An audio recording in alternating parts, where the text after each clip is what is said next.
Hello दोस्तों, कैसे हैं आप सब। मैं हूं Vibha, welcome back to my channel. तो आज की जो वीडियो पे मैं रिएक्शन देने वाली हूं वो है India's operation in Pak to eliminate Hafiz Saeed by real entertainment TV. Original link आपको डिस्क्रिप्शन बॉक्स में मिल जाएगी। तो बिना देर किए वीडियो को शुरू करते हैं और चलिए देखते हैं वीडियो कैसा। हूं सुहेब चौधरी और आप देख रहे हैं मेरा और आपका YouTube channel real entertainment TV. Dilshad भाई आज फिर हमारे साथ मौजूद हैं। मुझे तकरीबन 2.5-3 साल हो गए इंटरनेशनल अफेयर्स के ऊपर वीडियो बनाते हुए, खास तौर पे इंडिया और पाकिस्तान के टॉपिक्स के ऊपर वीडियो बनाते हुए।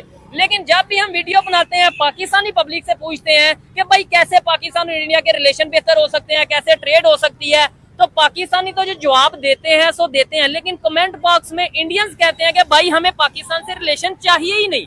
बट अब दिलशाद भाई के साथ लास्ट वीडियो बनाई, उसके कमेंट बॉक्स में जाके देखा और हैरान हो गया। दिलशाद भाई पहली दफा शायद ऐसा हुआ किसी वीडियो के नीचे इंडियंस खुद कह रहे थे कि अगर पाकिस्तान में दिलशाद अली जैसे, ठीक है, और उसको ज्यादा से ज्यादा शेयर भी करना है, ठीक है। तो देखिए सबसे पहले तो ये YouTube पे वीडियो बनाने से और कोई एक बंदा आता है वो कोई पॉजिटिव बात कर देता है और आप कहते हो कि इससे मुल्क में चेंज आ जाएगा या दोनों मुल्कों के हालात बेहतर हो जाएंगे या रिलेशन बेहतर हो जाएंगे, ऐसा कुछ भी पॉसिबल नहीं है जब तक आप प्रैक्टिकली कोई ना कोई स्टांस नहीं ले लेते। ठीक है। और प्रैक्टिकली स्टांस आप तब लेंगे जब दोनों मुल्कों के तहफुजात दूर होंगे। ठीक है। इंडिया को हमारे साथ क्या तहफुजात है, हमें इंडिया के साथ क्या तहफुजात है। ठीक है। इंडिया के 3 बड़े तहफुजात मैं आपके साथ शेयर कर देता हूँ। जिनमें उनका सबसे बड़ा मसला ये है कि वो कहते हैं कि दाऊद इब्राहिम कराची के अंदर मौजूद है।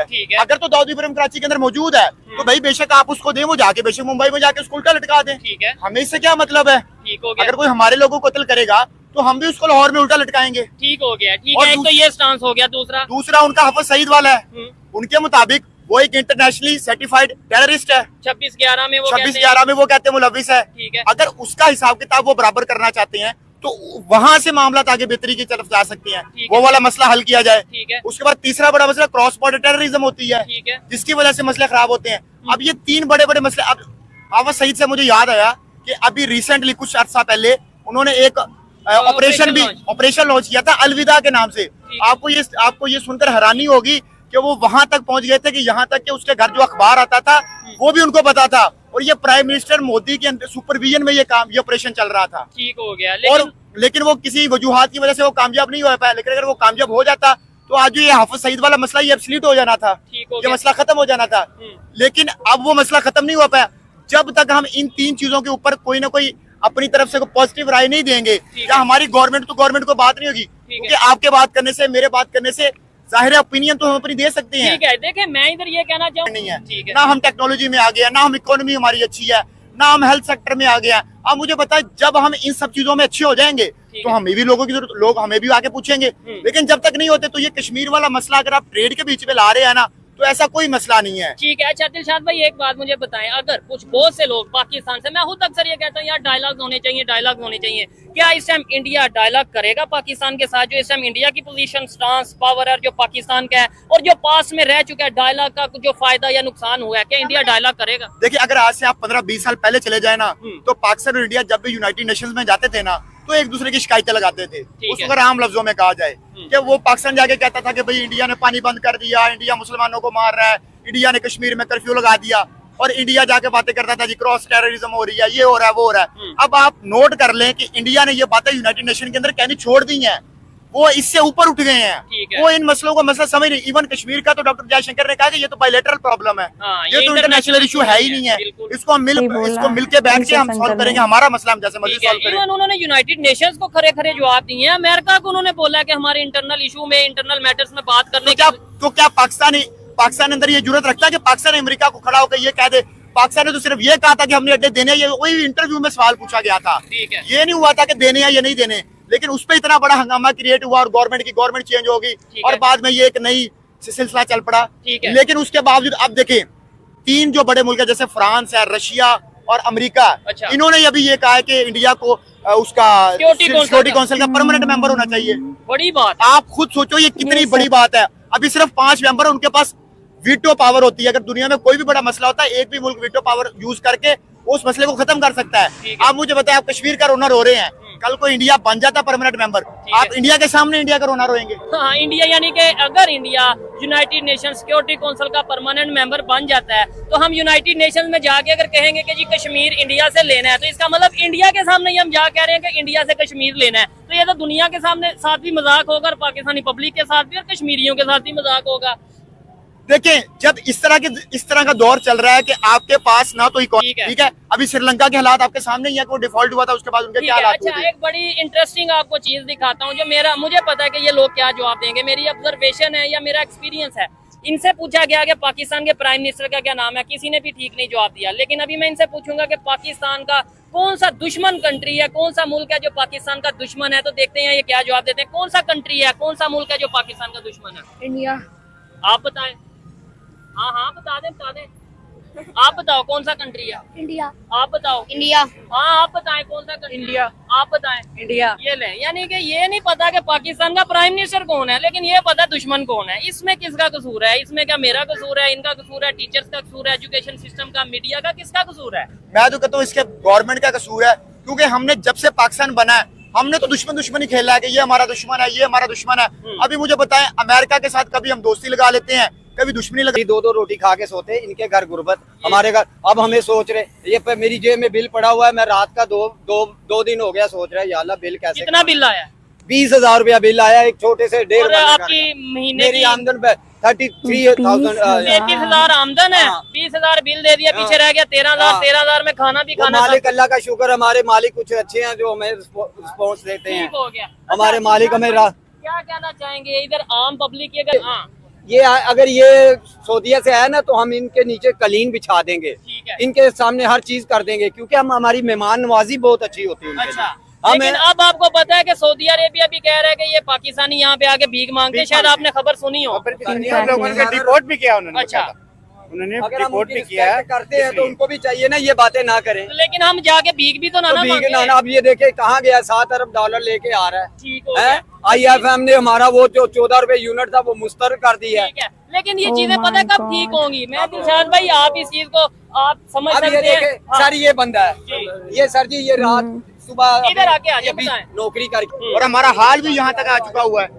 तो जब हम एक कौम इकट्ठी होके कम से कम टेक्नोलॉजी के अंदर आगे नहीं जाएंगे, हेल्थ सेक्टर के अंदर आगे नहीं जाएंगे, ठीक है, तब तक नफरतें खत्म नहीं करेंगे। ये देखिए ना, अब छोटे अब ये नहीं पता प्राइम मिनिस्टर कौन है, लेकिन ये पता है कि दुश्मन कौन है। ठीक है। अब ये बातें इनके दिमाग में किन लोगों ने डाली हैं, या जिन लोगों ने डाली हैं वही हमारे मुल्क का सत्यानाश करके चले गए ये हैं, चीज़ और है। अभी भी वो बजट खा रहे हैं वो लोग। ठीक है, अच्छा, इंडिया अगर दुश्मन है, क्या उन्होंने ऐसा किया जिसकी वजह से वो दुश्मन है? मुझे कौन है आप बताओ कि क्या किया इंडिया ने?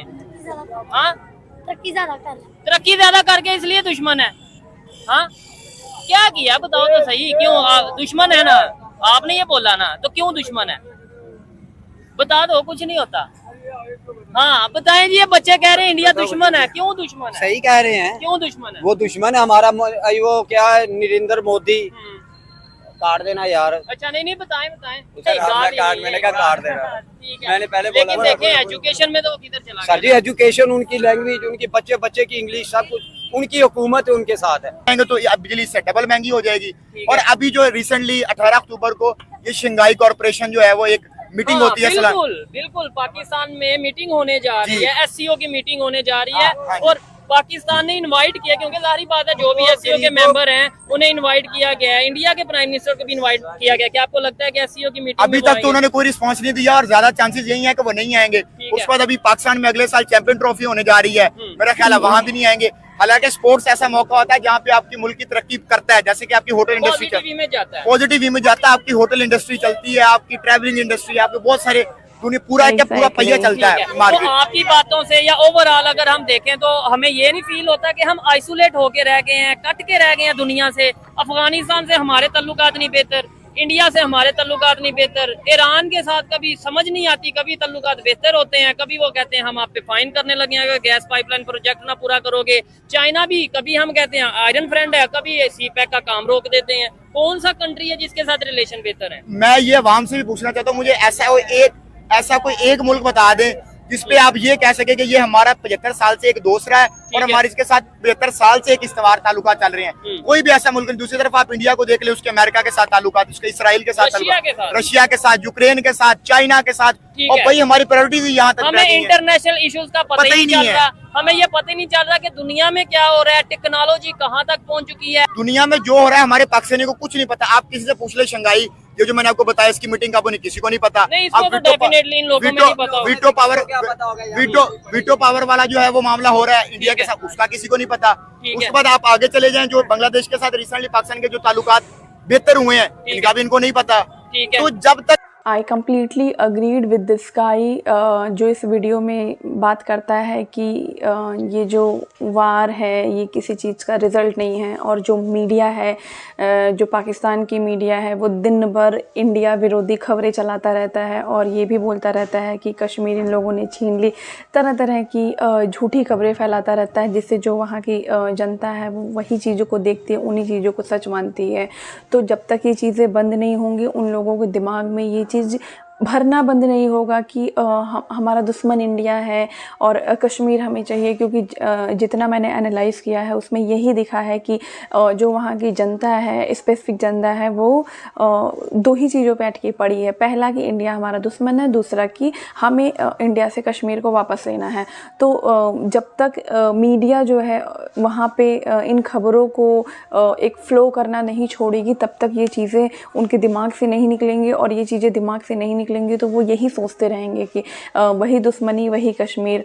तो या और दूसरी बात, जो वहाँ की जनता भी है वो भी थोड़ा मुस्लिम से आगे बढ़ के अपने नेशन को नेशन के लिए बात करे, अपने नेशन के लिए आगे बढ़े। बस ये ना सोचे कि जो उनके दिमाग में उनके पेरेंट ये चीज़ें डालते हैं कि पूरे विश्व को मुस्लिम कंट्री हो जाना चाहिए, पूरे विश्व पे पाकिस्तान का राज होना चाहिए। इन सोचों के साथ आप आगे नहीं बढ़ सकते, आप वहीं के वहीं रह जाओगे।